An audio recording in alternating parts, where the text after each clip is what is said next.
Hello everyone, আগের ব্লগে আমি বলেছি যে আমরা একটু ঘুরতে বেরিয়েছিলাম। আকাশটা ছিল পরিষ্কারই, তো আমি আরুষি আর আমার হাজবেন্ড বেরিয়েছিলাম একটু ঘুরতে।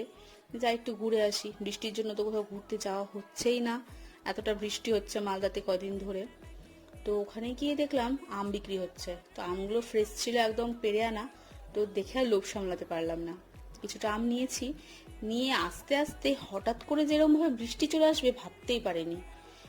থেমেছিলাম একটা জায়গায়, দেখছি না বৃষ্টি প্রচন্ড হচ্ছে, যে বাধ্য হয়ে আমরা ওদেরকে ভিজে ভিজে আসতে হয়েছে, পুরো ভিজে গেছি। আরশিও ভিজে গেছিল। যাই হোক, এসে চেঞ্জ করে যেটার জন্য মার্কেট গিয়েছিলাম, একটু ঘুরতে বেরিয়েছিলাম, সেটাই রেডি করতে বসেছি। বাটার পনির।